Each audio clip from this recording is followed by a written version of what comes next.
I'm Colleen Golden. I'm a mechanical engineer at the University of Illinois, and today we're going to take a look at salt and its effect on ice, and if we can make this string stick to this ice and lift it up without having to touch the ice directly.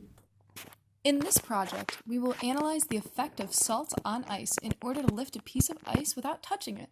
On our left, we will have our experimental test, which we will apply salt to. On our right will be our reference.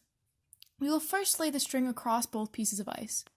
From there, we will add a sprinkle of salt onto our left piece of ice while we leave the right side alone. We will wait for 45 seconds to a minute to see if our experiment worked. Salt changes the freezing point of ice, making it lower than 0 degrees Celsius.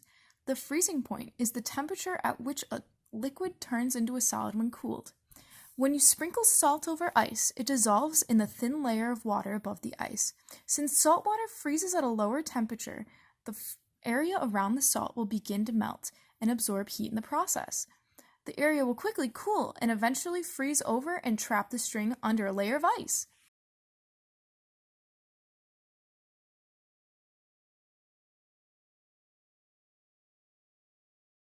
As we lift up the right side string, we see that the string is detached from the ice and that the ice remains on the surface.